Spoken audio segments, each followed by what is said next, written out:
Notre feuilleton de la semaine. Le Vexin, c'est bien, pas seulement. Le Vexin, une ruralité en marche, on va le retrouver tous les jours pour parler de cette ruralité. Et principalement aujourd'hui, Nathalie, tu vas nous conter la modernité et l'innovation dans cette ruralité. Enfin, Oui. on va y venir. Toute la semaine, on va s'attacher à ce parc naturel régional du Vexin qui est occupé à 70% par des activités agricoles.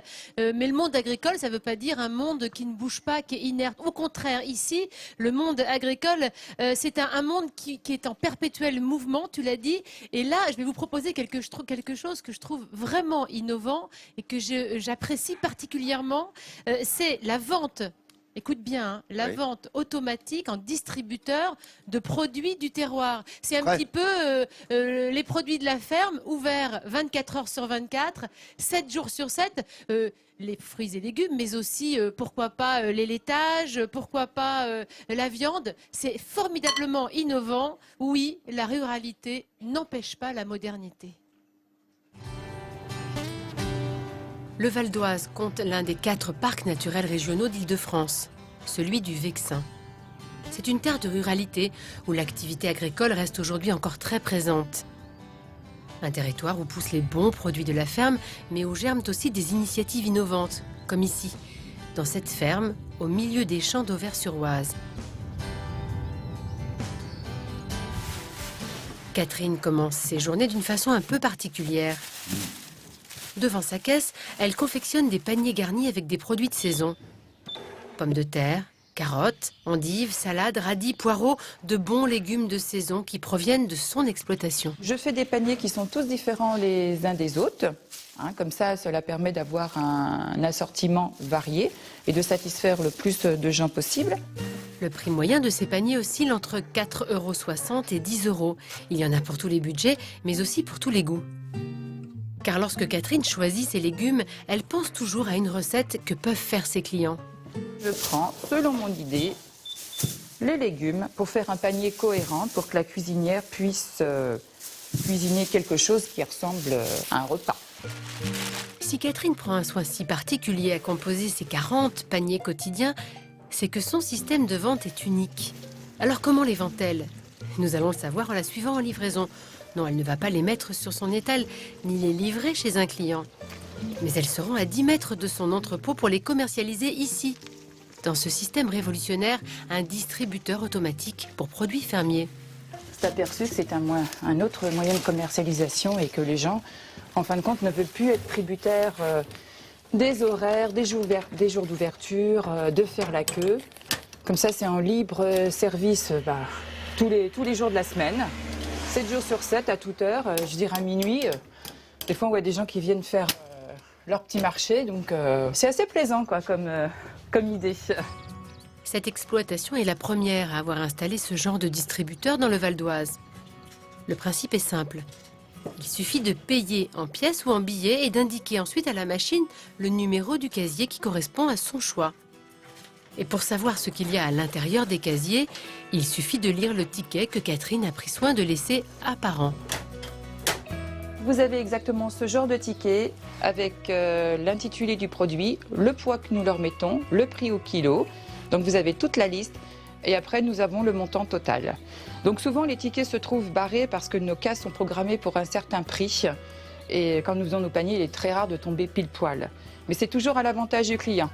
Grâce à ce nouveau système installé il y a 3 ans, l'exploitation a réussi à trouver une nouvelle clientèle. Selon le modèle, ces distributeurs coûtent entre 15 000 et 35 000 €.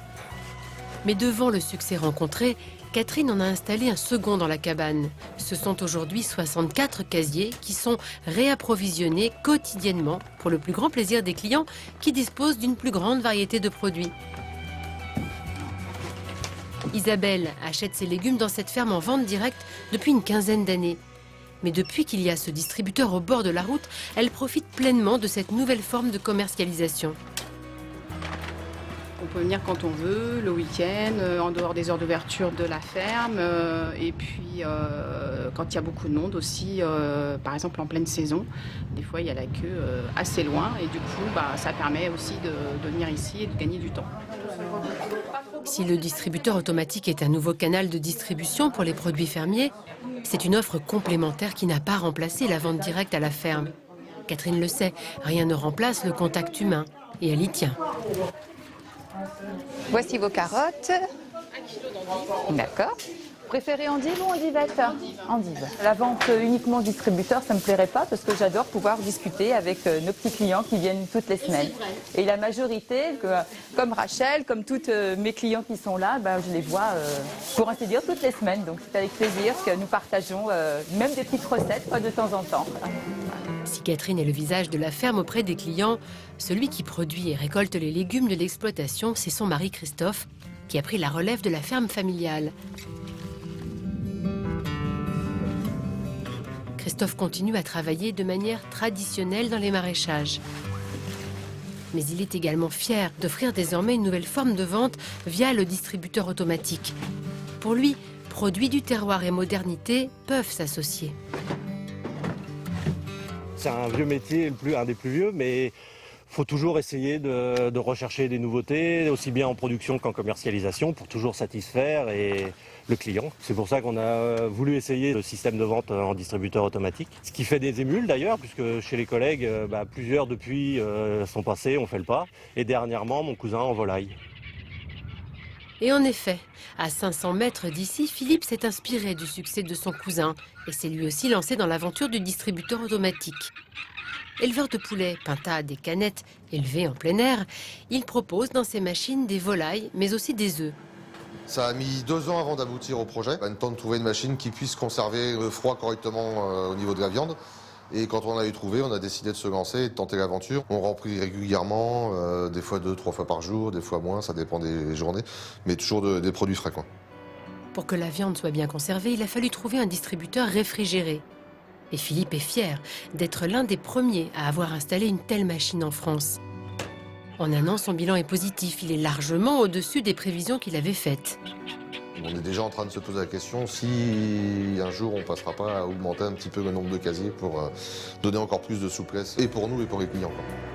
Et cette nouvelle façon de vendre des produits du terroir dans cette partie du Vexin a fait des émules.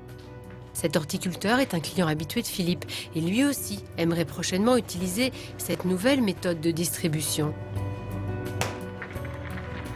On en a une certaine forme de demande en dehors de nos heures de fermeture. Les gens sont un petit peu demandeurs et donc l'idée, c'est d'éventuellement installer ce système-là et puis proposer aussi à Philippe de lui laisser une dizaine de casiers à disposition.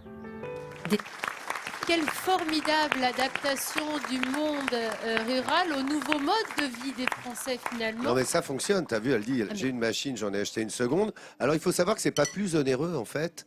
Le circuit est très court. On est sûr que c'est un circuit court. Hein. Voilà, là c'est direct. De la ferme d'à côté. Ce sont nos amis allemands qui ont innové. Hein. Ce sont les premiers à avoir inventé cette forme de vente en distributeur automatique. Et c'est en 2008, le premier a été installé en France dans le Bas-Rhin.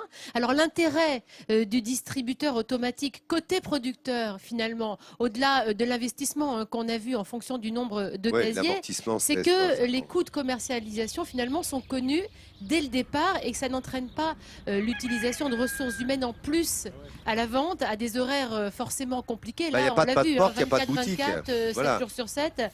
Côté client, on est sûr, comme tu l'as dit, d'avoir des produits frais, de qualité. C'est un vrai circuit court intelligent. On a vu que ça fonctionnait avec les fruits, les légumes, les fromages, la volaille, avec leurs cousins. Ça fonctionne aussi avec le lait qui est distribué, mais pas tous les jours, car pour des raisons d'hygiène évidentes, les cuves de lait doivent être régulièrement nettoyées. Donc pour le lait, il faut vraiment que vous vous renseigniez. Moi, je trouve que c'est vraiment novateur. Et ce monde rural, eh bien, il est tout sauf figé. Voilà, et il est en marche, on en parlera toute la semaine. Toute la semaine. Voilà, demain d'ailleurs. Demain, on va continuer avec une idée formidable, c'est le food truck. Alors, le food truck, on connaît tous, mais là, c'est un camion, un camion resto ambulant. Le chef, c'est Thibaut, et ce qu'il propose dans son camion, ce sont tout simplement des produits du Vexin. Il arrive au pied, en l'occurrence demain on le verra, d'une faculté du côté de Paris, et les étudiants ont la chance de manger des produits frais et locavores. Demain. Ça c'est demain.